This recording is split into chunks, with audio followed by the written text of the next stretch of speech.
Today we have Grant Fischer with us. Grant is a senior business administration major from Alpharetta, Georgia. And he has been using LinkedIn to expand his personal network and also get some job offers. So he is here today to share some of those tips and tricks with you. So please welcome Grant Fischer.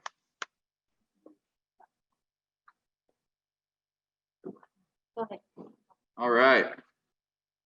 What's going on, everybody? Can everybody on Zoom hear good? Are we good on Zoom? I think so. Good. Okay. Yeah, so only a couple people in the room, but it seems like we have some people on Zoom here. So really appreciate you guys turning up to this event and hope I can provide some insight to you. So just a light overview of what we're going to go over today. We're going to be going through a LinkedIn philosophy, building your LinkedIn, and then 5 steps to utilizing LinkedIn like an expert. So we're just going to stair step a little bit, start from the basics, and then hopefully you can leave here with 5 or 6 tricks that you can utilize to expand your network and hopefully get some job offers. So going into it, let's look at the LinkedIn philosophy.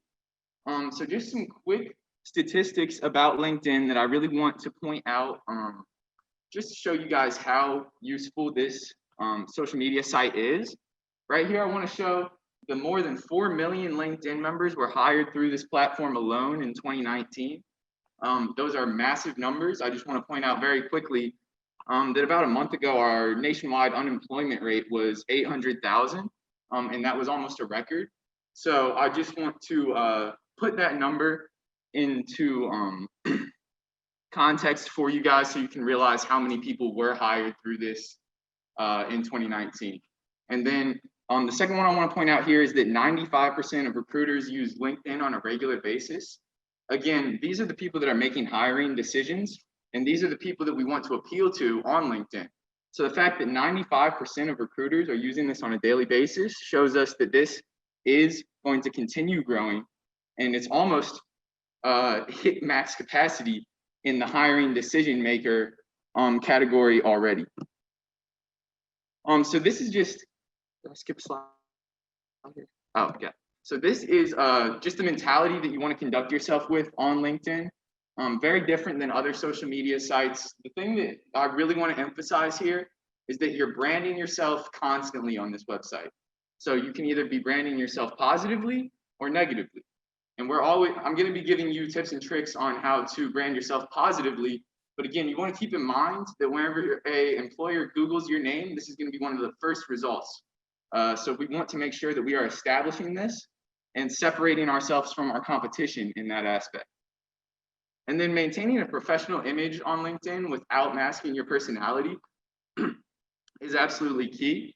Again, this is how you separate yourself from a regular user to an elite user. You want to make sure that you're not just using a bunch of big words with no substance to them, but rather focusing on the substance and trying to make it simply communicated as possible. And then just some general topics that I personally like to avoid and would suggest you avoiding.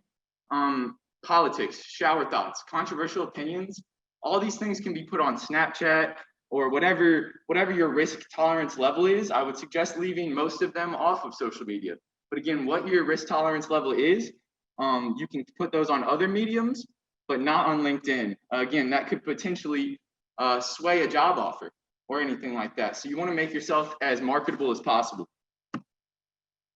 And then LinkedIn etiquette. This top one here is very vital to operating LinkedIn. It's the mentality of paying it forward. So anybody in your network, you have to have the mentality that they're going to benefit more from connecting with you than you are with them. You never want it to be a one-sided connection.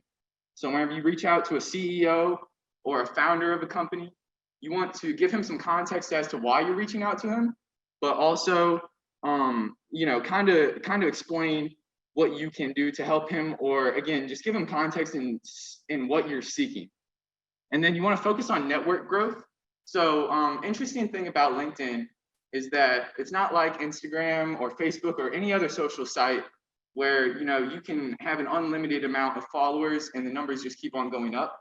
On LinkedIn, you get to 500 connections, and then anything over 500 just shows 500 plus. So getting to 500 plus is something that everybody who has an established LinkedIn presence, gets to eventually. And you want to make sure that you get there as soon as possible for two reasons. One, it instantly adds credibility to your profile. But two, we're going to talk about maintaining a high activity level later. And maintaining a high activity level is absolutely pointless if you're not growing your network while you do that. So again, you want to make sure that you are constantly trying to grow your network.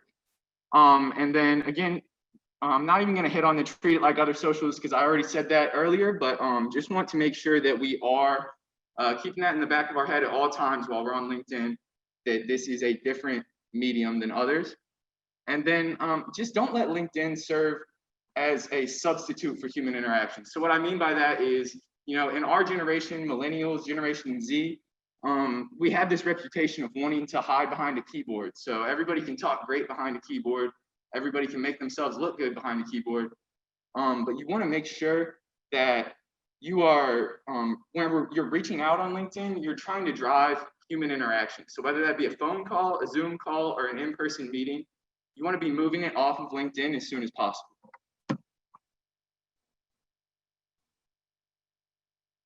And then building your profile from the ground up. So this is the aspect for, we might have different experience levels in here. This is for the beginners here. And even if you already have built a LinkedIn, you might still be able to take something away from this. So the profile picture is the most essential part of your profile. So personally, I don't connect with anybody or interact with anybody that doesn't have a profile picture. They seem like a fake profile to me. I'm not sure if they're real. And quite frankly, if you don't have enough effort to put a profile picture on your account, then you're probably not taking the medium serious enough anyway. So very essential that you have a profile picture. And then, so what's the difference between an average profile picture and a great profile picture? Let's take a quick look. You want to make sure that your picture is not pixelated. Anything over 400 by 400 is going to be fine on this platform. Anything underneath it is going to be rasterized, which is compressed, and it's going to make it more pixelated. So it could be the best picture in the entire world, but if it's pixelated and grainy, it's not going to be effective and it's probably going to hurt your connections. And then you want to make sure that it's tightly cropped. Your face should be the focal point, and a best practice for this is normally to aim to get your face taken up around 60% of the picture, which is going to seem uncomfortable whenever you're cropping it. It's going to seem like you're cropping it too close. But I promise you, whenever you go into LinkedIn and you're scrolling through, you'll see that the vast majority of people that have their LinkedIn profiles optimized have it almost uncomfortably closely cropped in, because you're hardly ever just looking at the profile picture. It's normally taken in with the rest of the profile as a whole. So again, you want to make sure that the face is taking up roughly 60% of that picture. And let's show you some examples here. So this is an example of an effective profile picture from a CEO at a Fortune 500 company. And you can see, you can't even tell, it might be kind of rough to see for the people in here in person, but you can't even tell what she's wearing in this picture because it's so tightly cropped that you can't even see the clothes. So again, that was probably uncomfortable whenever she was cropping it. It probably felt like she was cropping it too tight, but you can see in this picture, it's actually very effective. And then this is a picture demonstrating my second point here about how different industries expect different levels of professionalism. So I was a graphic design major for 2 years, and I was optimizing my LinkedIn for graphic design for the first 2 years of my college career. I just wanted to hit on, because again, we have people going into different industries, teaching, possibly an agent. You're going to have to optimize your profile different for different industries. So again, Fortune 500 CEO, she's tightly cropped in, got an optimized background image. This guy is a graphic designer. He's got a V-neck on t-shirt and an optimized background image to go with it as well. So just wanted to hit on, it's still effective, but different industries, you can get away with a little bit more or a little bit less. This is a good example of a sales or a business profile for Jalen. If you're going into a sports agency business, you want to make sure that you're maintaining a very high level of professionalism. And you can see that in this picture by black background or white background. He's got a little bit of the dressy clothes showing, a good smile on him. The studies show that smiling in your picture and showing just a little bit of dressy clothes actually increase your perceived level of influence and power by roughly 15 to 20%. Just a study that I saw, and that was very interesting to me. These are the subconscious things that happen from an optimized LinkedIn picture. And then just some quick examples about how people have been using neutral backgrounds. And, you know, this is more of a Silicon Valley type field, but I've actually seen it a lot in the teaching industry. I think it is effective. You just need to make sure that it's blurred and, again, that your face is the focal point. And then this is the second most important section. And we're going to talk about keywording here. And this is going to be a theme throughout the rest of the presentation, as I believe it is one of the most essential things to establishing your online presence.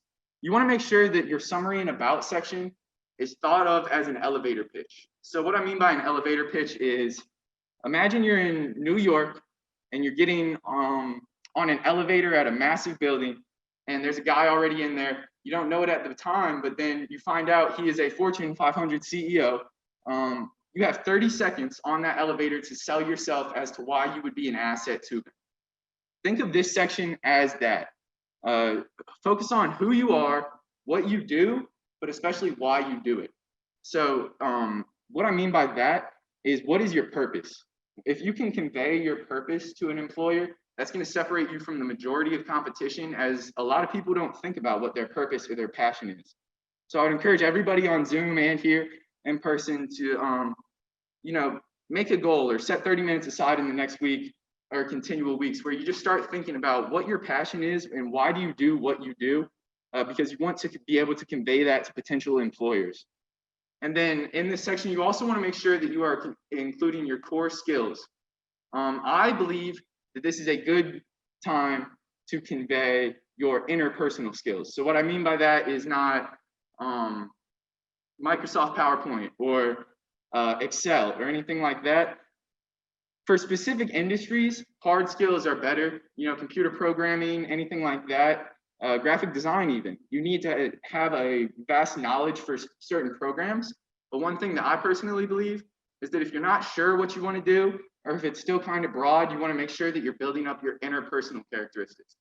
So for agency, or for sports agency, maybe that's leadership.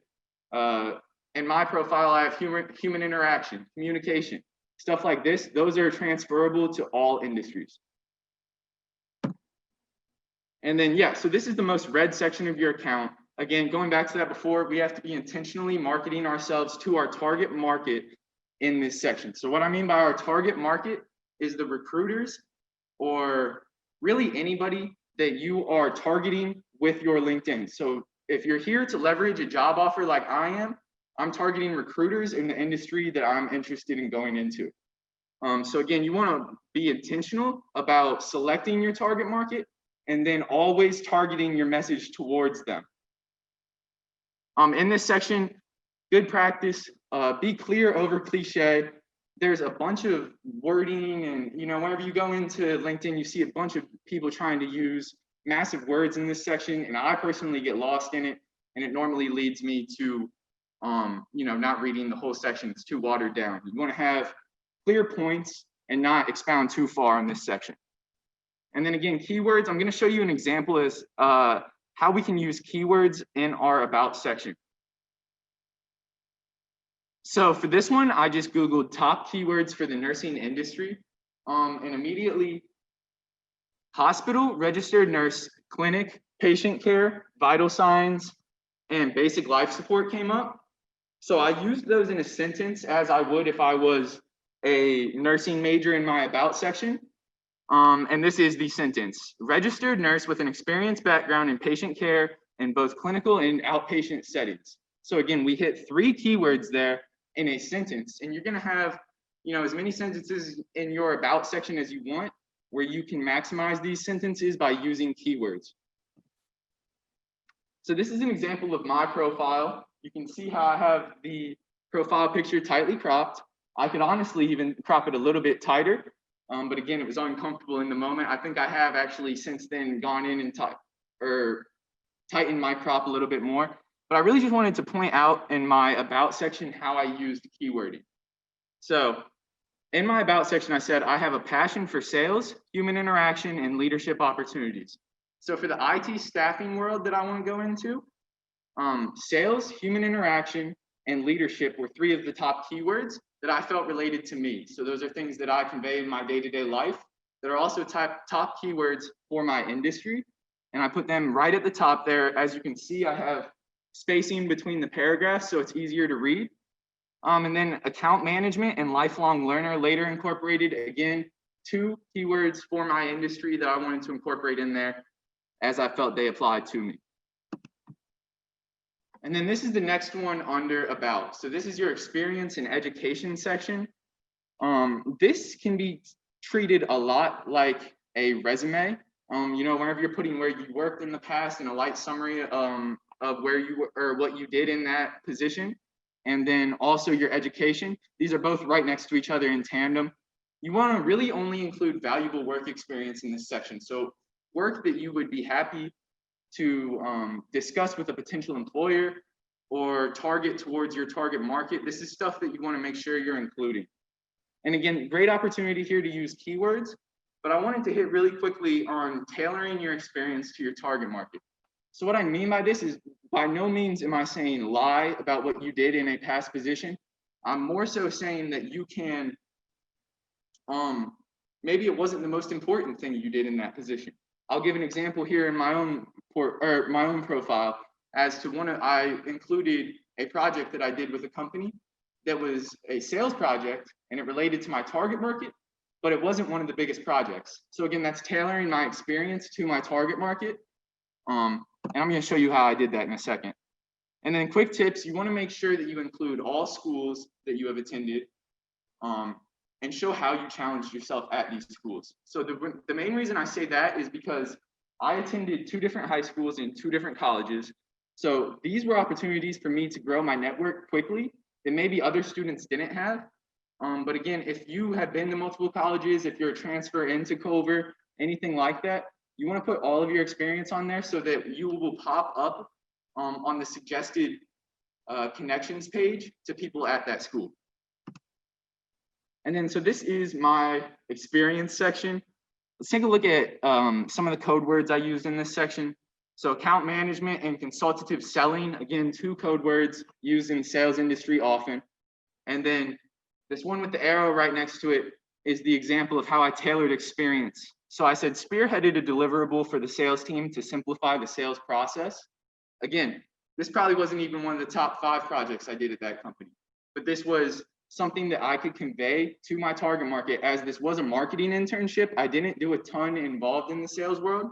So I wanted to make sure that the few things that I did do involving sales, I incorporated into my description. And then endorsements and recommendations. So this is one of the most essential parts of your profile, especially whenever it comes to adding validity to your profile. So you never want to be afraid to ask for a recommendation on your profile. A lot of people get bashful in this aspect. They feel it's egotistical or something. One thing to keep in mind is that as college students, older people like to help us a lot. If you ask politely and in a good way and your work backs what you're asking for, then they will be happy to help you out. At least in my experience, that's been the way it has worked out for me. So don't be afraid to ask for these. People love to help you out, and this will add credibility to your profile. And then this goes back to this next point goes back to the pay it forward mentality. Endorse and recommend others that impress you in some aspects. That's paying it forward. So again, if you want people to endorse and recommend you, you can't expect that if you're not doing it for others. Anytime, say Jalen went out of his way, I saw him leading some underclassmen on the court. Why wouldn't I endorse him in leadership? I don't have to pay to endorse somebody in leadership. And again, maybe that will motivate him to endorse me in something back, but even if he doesn't, you're helping another person out for free, so why not? And then choosing skills. 3 to 5 is optimal in this section. I actually scratched that. It's really 5 to 10. So why I put that originally is because your top 3 characteristics are going to be shown on your profile at all times. And then there's going to be a little expand button, and then the rest of your skills can be shown. So it's really up to you as to what skills you want to include in that expand section. But the main thing I want to hit on is that those top 3 skills that you choose are going to be shown on your profile at all times. So you want to make sure that you're intentionally choosing these, and then you're working to develop them. So you're asking people to endorse you, you're endorsing others, whatever that may be for you, you are developing them in some way. And then a quick tip, this is something that I always do. I like to ask for recommendations or endorsements before I leave the company. It just adds a little accountability to it. I've found that, in these professional environments, life can move very fast. So even once you're done there, they might quickly be moving on to the next thing that they're doing. While you're still with the company, whenever they see you walking around, they'll be like, oh yeah, I have to do that recommendation real quick. And it has worked for me in the past. So just a quick tip there. So let's look at my skills and endorsements section and take a look at the 3 skills that I specifically chose that I wanted to show on my profile at all times. So leadership, communication, and consultative selling. 2 of those 3 are interpersonal. And honestly, the third one, could technically be interpersonal, but again, that was a keyword for my target audience. So again, keeping it broad here, but also intentionally targeting it towards the staffing industry and recruiters in that industry. So just wanted to highlight the keywords. So this is what happens on my skills section whenever you hit the expand. So now you can see the other skills that I have on here.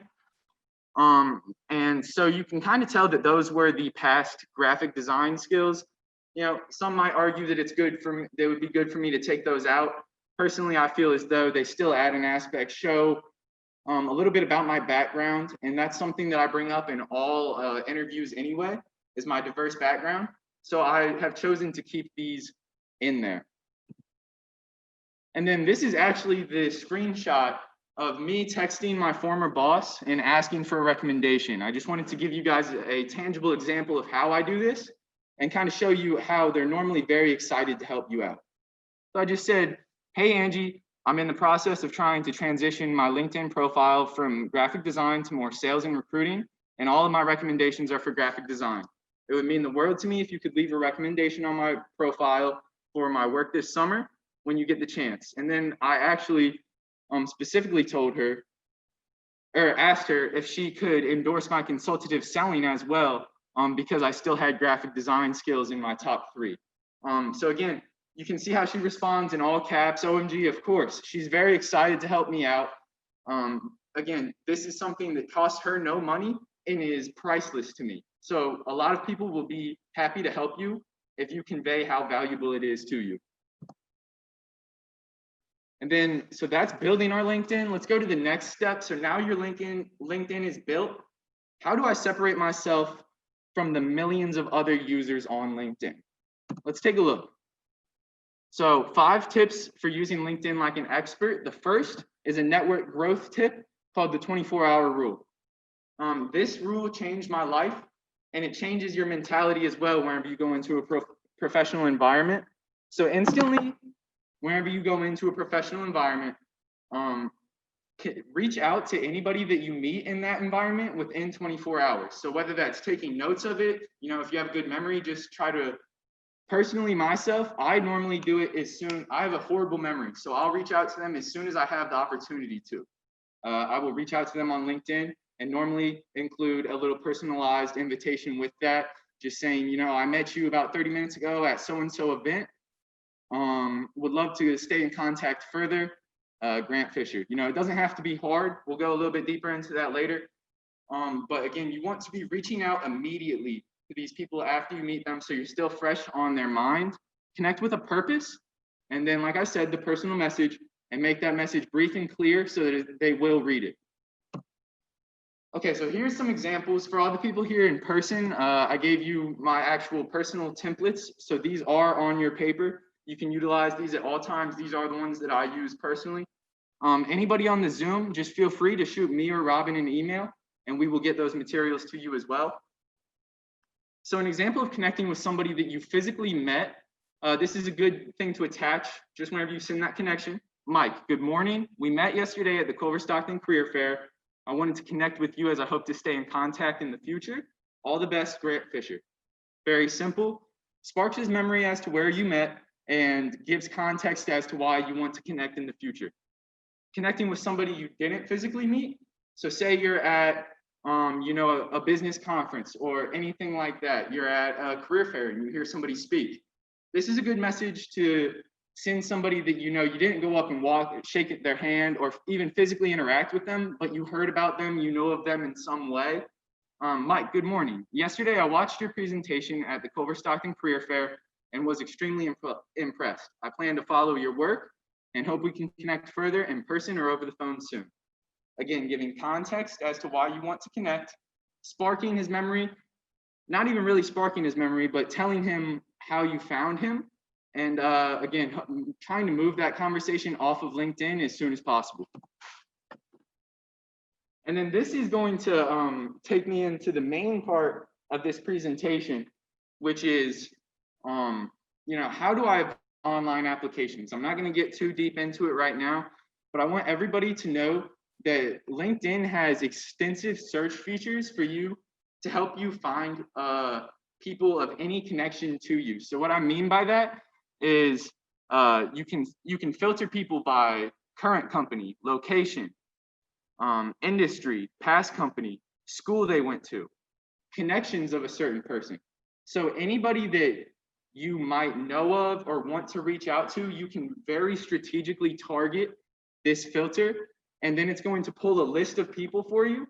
And then on the next slide, we're going to talk about how you reach out to those people and begin the interview process with those people without ever filling out a job application online through the website or Indeed or any of those sites. So right here, I'm checking. Can you guys see that? No. I'll explain what it is. So we checked the marketing and advertising button underneath industry. So what's that instantly is doing is it's only going to pull people in the marketing and advertising industry. And then we also checked Culver-Stockton College.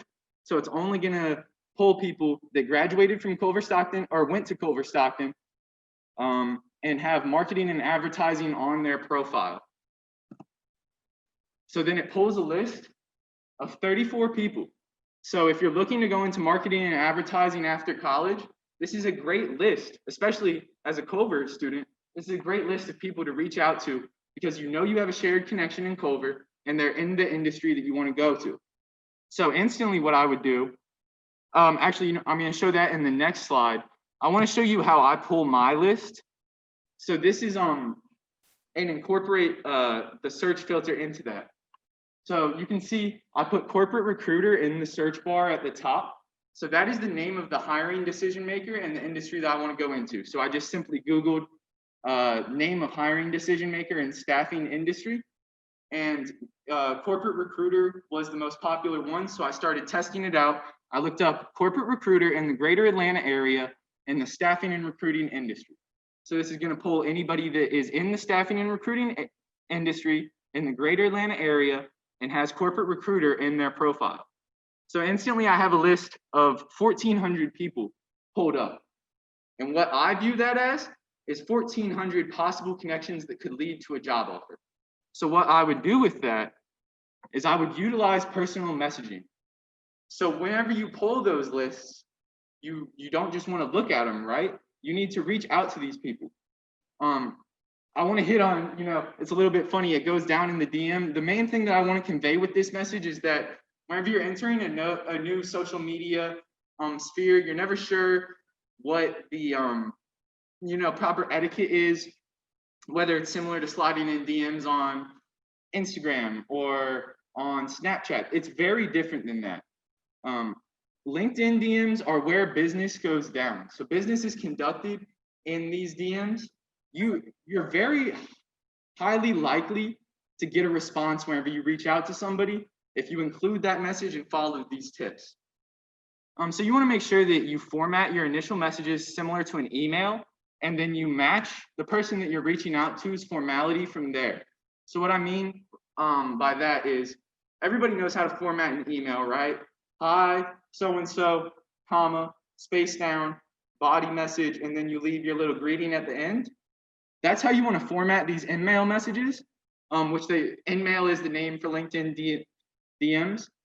And then whenever they respond to you, you can match formality from there. So what I mean by that is you don't always have to be putting the greetings and the sign off in this. If they respond to you in a text-like format, then you can respond matching their formality from there. And then respond to messages that interest you and look reputable. This isn't a massive one because I'm not gonna lie to you, there have been multiple times where I thought that something wasn't reliable, but I just figured, why not give them a response? What can I lose, right? And it turned out that they were reputable. So I'm not gonna hit on that very much. I would almost say lean on the side of over responding than under responding. You're gonna find some opportunities on LinkedIn and you wanna make sure that you're maximizing them. And then you wanna make sure that, again, we're moving this conversation off of LinkedIn as soon as possible. So whether that be, in this COVID environment, a Zoom call or a phone call, both are great. I love meetings with somebody in person. Obviously that might not be an option in today's environment, but I believe that Zoom still carries a lot of those characteristics to it. And again, this can be an opportunity to make yourself memorable to that person, not just a text message conversation. You can actually stick in their mind and make yourself memorable. So just want to show you some of the DM conversations that I had to give you guys kind of an understanding of how these LinkedIn DMs work and how optimizing your profile. If you see in these two examples on the left, they actually reached out to me first. So this is a great thing on LinkedIn. Like I said earlier, 95% of recruiters use this site, and they're not just twiddling their thumbs on the site. They're trying to find potential employees. So you can see how optimizing your profile can directly lead to job opportunities. In this first one, a guy reaches out to me from Titan International, which is one of the biggest companies in Quincy. He's a marketing professional there. He says, "Hey, realized you have some graphic design experience. Are you looking for any kind of internship?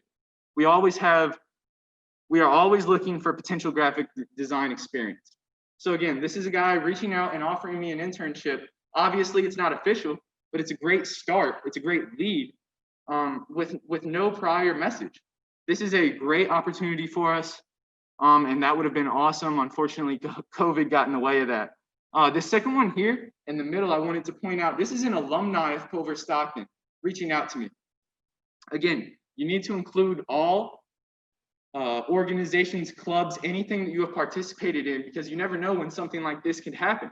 He simply probably saw shared connections or saw that I was interested in the IT industry, whatever it might be. He decided to reach out to me. "Hey, Grant, any career plans after graduation?" We talked back and forth. He tells me a little bit about what he does, and then he proceeds to tell me that him and another Culver alum work there. Continuing talks with this individual, very excited about this opportunity, but again, just wanted to show you guys that optimizing your profile can directly lead to job offers. And then in this last one, pretty similar stuff. Again, just wanted to point out with this one that she actually reached out to me, and in my response with an automated message, and it looked a little questionable. In my response, I even clarified that. I said, "Claire, I realize this is an automated message, but in these crazy times, I will follow any leads I can find. Would love to hear further about this opportunity." She actually responded to me and told me that she hand selected me. It was an automated message, but she chose me for that message. And we continued to talk. And I'm going through the interview process with them right now. So again, all of this started from an automated message that I thought, wasn't reputable. And now I'm proceeding through the interview process with them. So again, so many opportunities on this site, way more than any other social media I've seen. Again, if you're Instagram famous, then maybe you might be getting stuff like this, but I don't think we're all Instagram famous. And then this is an example of a questionable message I received. Again, don't want to hit on it too much. Just wanted to show you guys how a lot of people just nuke out nuke out messages on this site as recruiters. So you need to be thoroughly combing through these messages and seeing if it's an opportunity you're interested in. As soon as she brought up brand ambassador, I wasn't interested. Anybody with an Instagram probably has heard of this. You know, it's essentially you promote their product and get a discount off on their product. Not something I'm using LinkedIn for. And so I chose not to respond to her. And then put that application in the microwave. So everybody's probably wondering what that means. Again, that is combining the past two steps and using that to never, or I'm not going to say never, but to avoid online job applications and the applicant tracking system, which I'm going to show you some statistics about right now. Quick story before we go any deeper. At the beginning of quarantine, I had recently quit basketball, so I had all this free time that I didn't know what to do. So I set a goal for myself. I said I'm going to apply to 10 jobs every weekday for 4 weeks, which is a total of 200 job applications. And I was like, there's no way that if I send out 200 personalized job applications, I won't get, you know, some good interest going. Long story short, I got 2 callbacks from all of that. One of them did turn into a job offer and the other didn't. But that is a 1% chance. Yeah, so that's a 1% response rate. Personally, that is not something I can do. I value my time way higher than that. So all of the time that I put in sending out those job applications essentially was wasted, in my opinion. And I told myself there has to be a better way. What is that better way? And that is LinkedIn. So using those targeted search filters that we talked about earlier, plus those personal messages that we just talked about in the last slide, equals a warmer job application. So when applying for most entry-level roles, most people just go to a company's website, see what they have available, see if they have anything posted, maybe apply for an open position and wait for a call back. That's what I did. That's kind of the procedure today with online applications. So let's talk about online applications. 75% of resumes are rejected before even reaching a person. So that is the hiring manager. The applicant tracking system, that is the ATS here.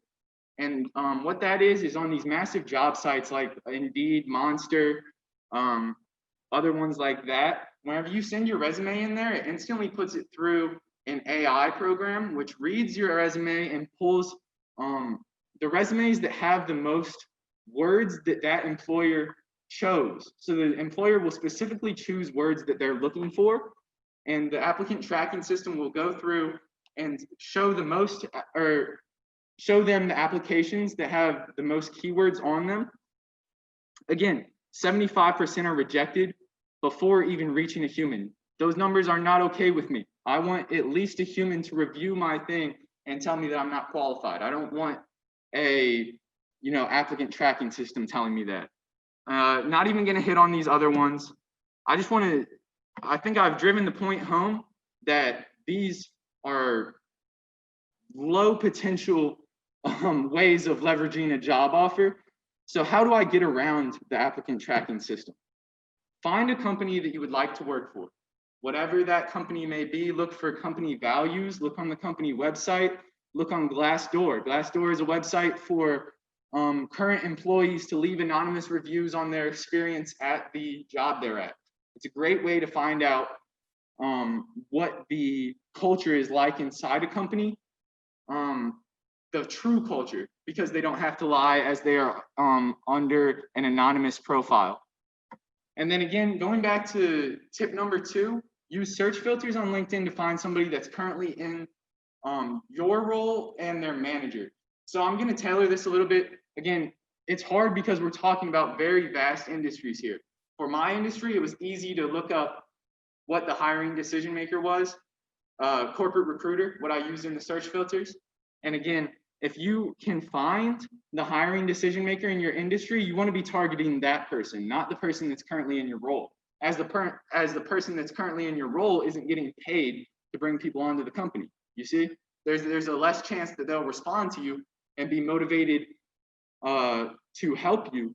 Not saying it won't happen, but a person that's getting paid to do that is much more likely to respond.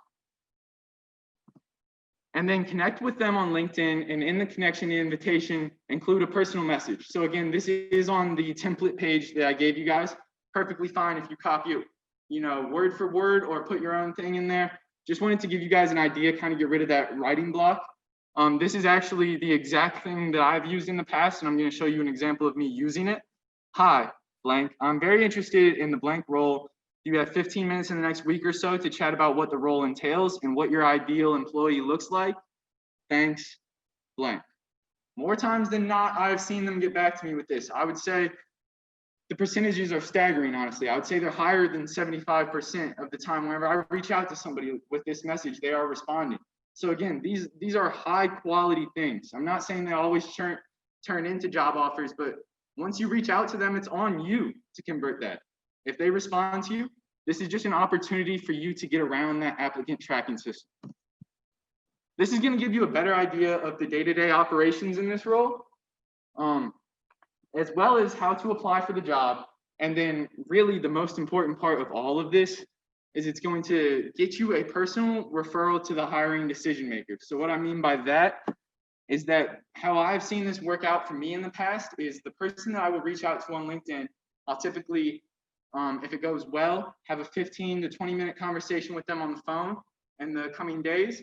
And then I will send my resume to them, and they will actually send my resume to the hiring decision maker, which, as I hit on earlier, instantly puts us past those earlier 75% of resumes that never even made it to her. So by using LinkedIn, we are working our way around the tracking system and getting it sent directly to a hiring decision maker. So this is an, again, example of the list that I pull personally. I'm going to walk you guys step by step onto how I actually did this step by step for this presentation. So this is the list that I pulled. Again, corporate recruiter, greater Atlanta area, staffing and recruiting. I have 1,400 results. So instantly the second one down popped out to me. I recognized the company she works for. She has a great profile picture, very professional profile. So I reached out to her by hitting the connect button. Then you see it will pull up her page, and right next to the connect button, directly to the right of it, there's a little lock thing and it says message. Once you click that message, you can send these messages without the paid membership. I've never paid a dime to LinkedIn. I want to make sure that I do emphasize that. You don't need the paid membership. If it tries to tell you you need the paid membership whenever you hit message, just go to the right and it will have a button that says personalized connection and use that. You'll have less words to use, but you can send a personalized message. And the first template on that template sheet that I gave you does fit in there. So again, this is a direct example of how I use this. Hi, Veronica, I'm graduating, yada, yada, everybody can read it. It's the exact template that I used earlier. She responded to me within a minute on a Sunday night. Hi, Grant, thank you so much. She essentially goes on to tell me that she got let go from her company due to COVID, but she is still looking to be a corporate recruiter in the staffing industry. So again, this probably took no more than 5 minutes max of my time on a Sunday night, and I have a connection now with a hiring decision maker in my industry that I'm going to look to leverage in the future. Again, not many different websites can you have that opportunity on besides LinkedIn. And then lastly, this is really what separates, as far as people reaching out to you, those were the tactics on how to reach out to other people. Now, how do people reach out to you? You have to maintain a high activity level. You have to be intentional with this site, as I continue to say. Maintaining a high activity level is going to use the algorithm to your advantage. So all social media sites have an algorithm as to how they prioritize posts on your timeline or whatever the homepage is. And with the LinkedIn algorithm, consistency of posting and interaction per post are the two key things that you need to be striving for. These are the things that are going to make your post show up on more people's pages. And then you need to view LinkedIn as an investment. When your posts are getting views, so are you. So I'm going to show some examples of how this has happened for me in the past. But again, I'm using LinkedIn to show up on searches for people making the hiring decisions in the industry that I want to go into. So if you tell me that consistency of posting is going to make me show up in more searches, then we need to consistently post, right? And using SMART goals to hold yourself accountable. So this is all tying together on how I do this personally. My goal is I will write 1 post per week until I have secured a job. So that was my goal that I set at the beginning of quarantine. I haven't stuck to it all the way, but again, if I miss a week, you better believe I'm not missing another week after that. So this is how I have used SMART goals to hold me accountable to post consistently. And then as far as interaction per post, you really don't have any control over that in a sense. What I want to hit on with this is you can read, you need to study your interactions per post, and that's going to give you information on how well you're targeting posts to your target market.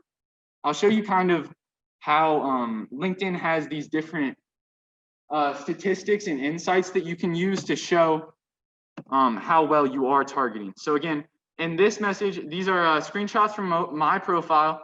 Whenever I was using this method, you can see in this first one, I popped up in 37 searches in that week, and it shows me what industry I was most commonly popping up in, and then what the name of the people that were searching for me, what they do. So we see that student was the top percentage of people that were searching for me.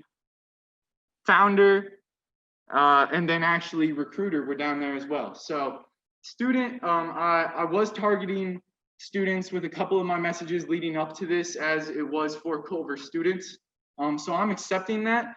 But again, if this was a post towards corporate recruiters, I would want the #1 thing there to be corporate recruiter. Otherwise, it wasn't well targeted. And then here in the middle, I think this is the most important thing. This is your per post insights. So after you post something, you can go in and look at where the people that viewed your post work at, what they have in their title, so what they do, and then where they are. So what I do here, I study my insights to see the people that viewed my post. Am I targeting recruiters, people in the recruiting industry? For the other post students, for you, it might be fellow educators, something like that. These are all things that you want to be keeping in the back of your mind as everything we do on LinkedIn has to be intentional. And then again, if you have a very specific area that you want to work, say I'm dead set on working in the Phoenix area after college, then I can use this and see if I'm targeting the Phoenix area properly. I can see what area the people that are viewing my posts live in. And that's valuable information. The compare and contrast here is my top post did very well. It got almost 1,200 views, and it was very well targeted, as recruiter and student were the top 2 people that were viewing it, and a recruiting consulting firm was the top place that people viewed it. As opposed to the bottom one, got much less interactions, and the cause of that led to less people seeing it. So again, your targeted posts are going to be seen by more people, and this in turn is going to make your profile more viewed. So quickly, this right graph kind of looks like a stock chart, right? This is showing how many people view my profile. Not sure if it's a daily basis. The timetable down here is actually every 2 weeks. So you can see I have spikes and I have lows. So what that tells me is that I'm inconsistent. Again, this is an old one. I have learned from this, but during that dip, I need to be studying what was I not doing at this point and why was it affecting me like this? And then on that shoot up where I was reaching almost 20 profiles a day, what was I doing during that time that was making me appear on so many searches so that I can replicate that again? Yeah, so that's really about it. We went through the philosophy, we went through building it from the ground up. I gave you guys some templates, and then we talked about separating ourselves on this platform. From now, we have 5 minutes? We have a couple minutes, yep. 5 minutes? Do we have any questions? Can you watch? I can, if anybody wants to pop a question in the chat, I will relay that to Grant. Yeah, what's up? Yeah. For this presentation? Okay, so you just need ACE credit?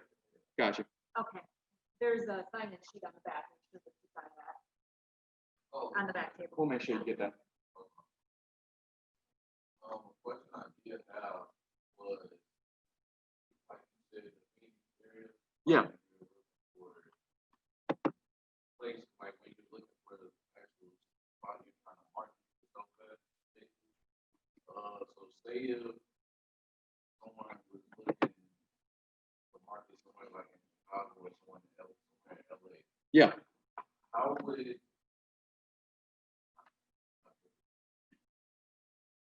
how long would you think it would take for someone who lives in Chicago to try to market yourself in LA to actually try to get a video chat or phone call?